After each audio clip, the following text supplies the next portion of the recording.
Hi guys, welcome back to another video.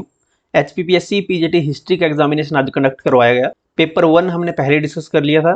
इस video में हम पेपर 2 के साइकोलॉजी पेडागोजी सेक्शन को डिस्कस करेंगे। अगर क्वेश्चंस की बात करें तो क्वेश्चंस जो प्रीवियस PGT के एग्जामिनेशन हुए उनसे थोड़ा हटके ये क्वेश्चन आए थे। सिमिलर क्वेश्चंस नहीं थे, जैसा कि अभी पिछले एग्जामिनेशन में हुआ कि रिपीटेड क्वेश्चन आ रहे थे, वैसा इस पेपर में नहीं था। शुरुआत करते हैं पहले क्वेश्चन से। In which year UN convention on the rights of person with disabilities was held. विकलांग व्यक्तियों के अधिकारों पर संयुक्त राष्ट्र सम्मेलन किस वर्ष आयोजित किया गया था? तो ये सम्मेलन आयोजित हुआ था 2006 में। एग्जैक्ट डेट की बात करें तो 13 दिसंबर 2006। ऑप्शन नंबर सी इसमें करेक्ट होगा। अगला क्वेश्चन है क्वेश्चन नंबर 2।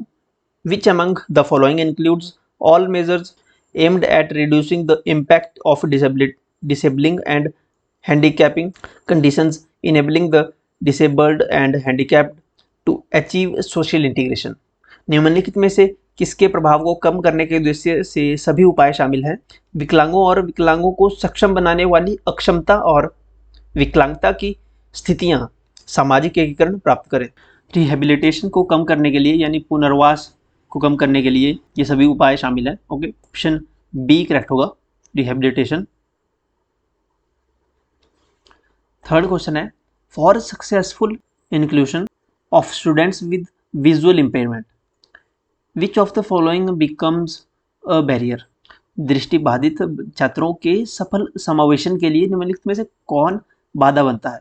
इलेक्ट्रॉनिक रूप से स्वरूपित व्याख्यान नोट्स, इलेक्ट्रॉनिकली फॉर्मेटेड जो लेक्चर नोट्स होते हैं, इनसे जो विजुअल इम्पेयर बच्चे होते हैं जिनको कम दिखाई देता है उनको कोई प्रॉब्लम नहीं होती, तो ये बैरियर नहीं बनता। सेकंड है ऑडियो टेप लेक्चर्स, तो सुनने में कोई दिक्कत नहीं होती, जिनको देखने में दिक्कत होती है वो सुन सकते हैं, तो ये भी कोई बैरियर क्रिएट नहीं करेगा।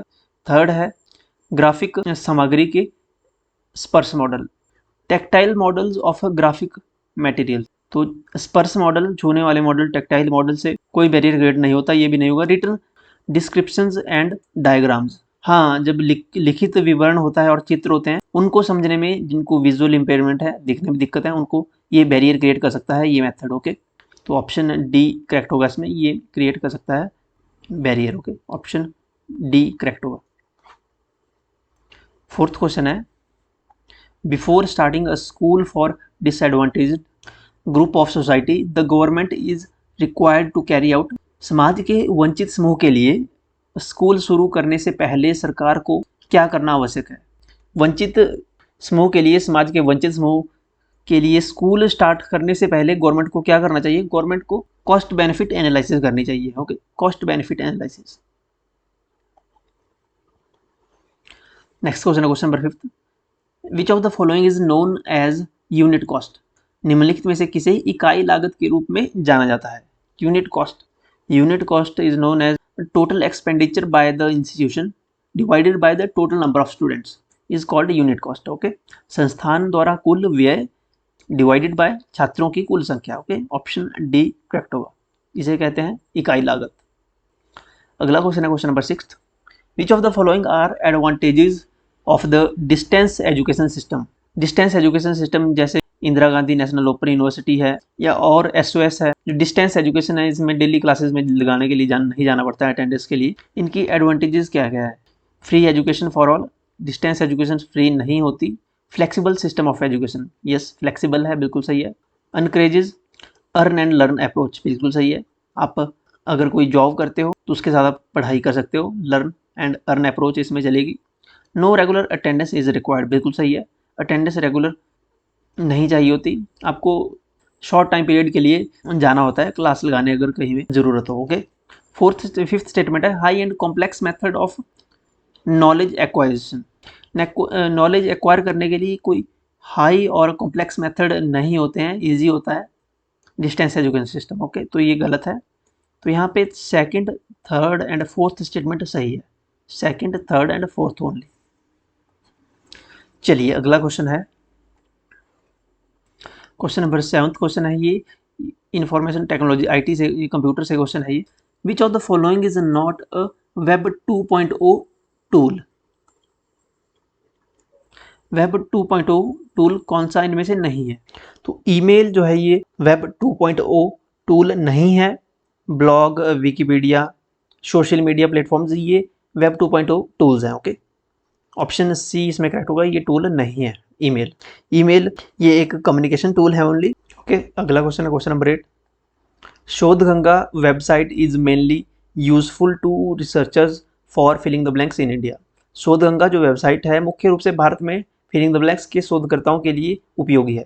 तो ये जो थीसिस करते हैं, पीएचडी ये जो स्कॉलर होते हैं उनके लिए ये शोधकर्ता वेबसाइट है। साहित्य की समीक्षा के शोधकर्ताओं के लिए ये जरूरी होती है। ओके, उपयोगी होती है।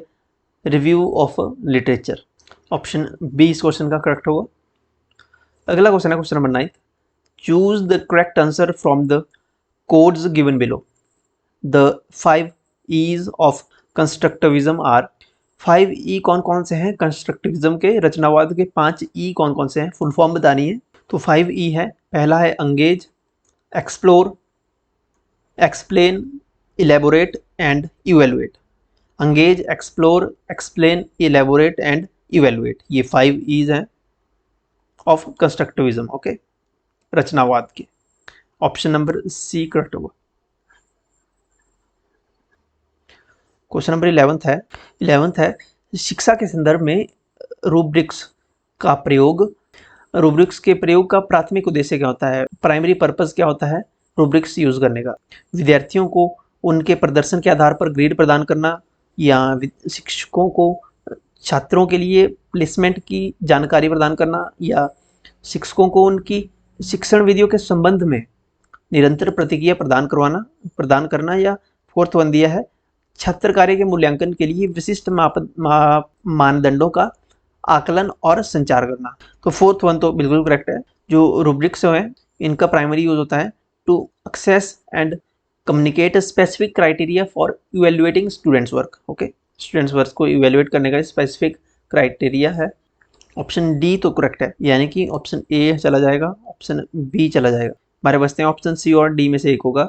और अगर ऑप्शन सी चेक करें, शिक्षकों को उनकी शिक्षण विधियों के संबंध में निरंतर प्रतिक्रिया प्रदान करना, ये नहीं होगा, यानी ऑप्शन बी ही इसमें करेक्ट होगा।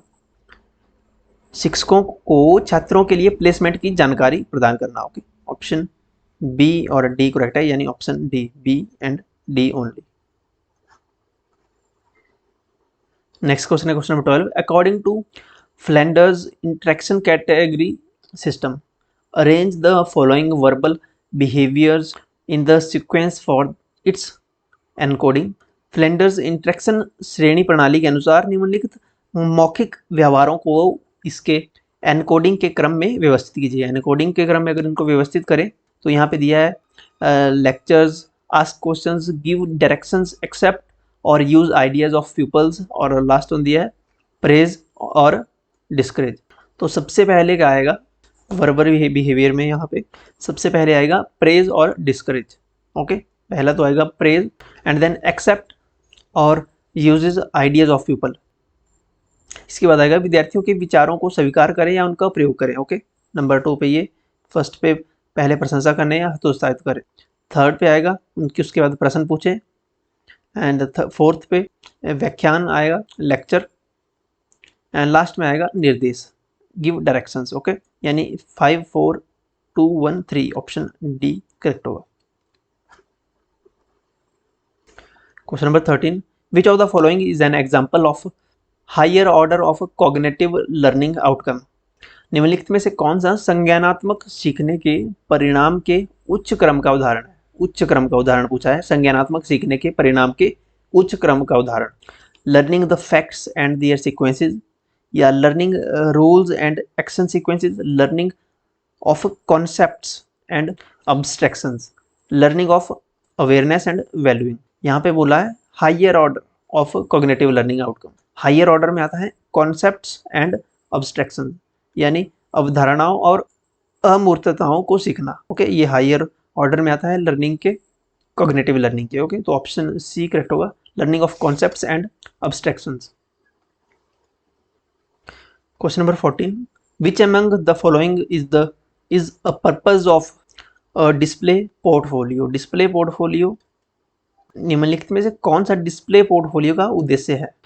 छात्रों की कठिनाई क्षेत्रों का निदान करना डिस्प्ले पोर्टफोलियो का उद्देश्य है, या शिक्षकों द्वारा प्राप्त उपलब्धि के उच्चतम स्तर को प्रदर्शित करना, या विशिष्ट शिक्षण परिणामों के बारे में छात्रों को सीखने का दस्तावेजीज करना, यानी इसको टू डॉक्यूमेंट करना, डॉक्यूमेंट बनाना इसका, to students learning of specific learning outcomes, जो डिस्प्ले पोर्टफोलियो बनेगा, या to demonstrate mastery of learners in any curricular area.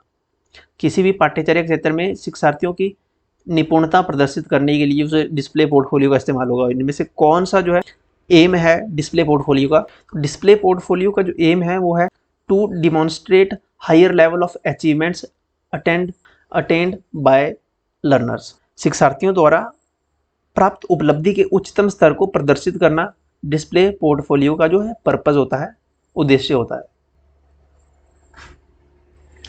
अगला क्वेश्चन है question number 15। An educational technologist is concerned with, एक शैक्षिक प्रौद्योगिकीविद का संबंध है।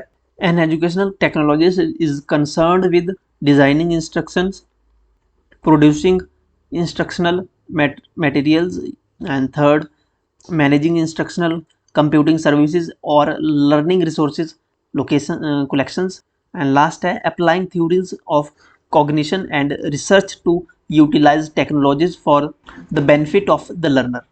देखा जाए तो यहाँ पे चारों ही स्टेटमेंट सही है। डिजाइन अनुदेश करना, शिक्षण सामग्री का उत्पादन, कंप्यूटिंग सेवाओं या शिक्षण संस्थान संग्रहण का प्रबंधन करना, या शिक्षार्थियों के लाभ के लिए प्रौद्योगिकी का उपयोग करने के लिए अनुभूति और अनुसंधान के सिद्धांतों को लागू करना। ओके, तो ऑप्शन चारों करेक्ट है। All 1 2 3 4 and fourth all, option D इसमें करेक्ट आएगा।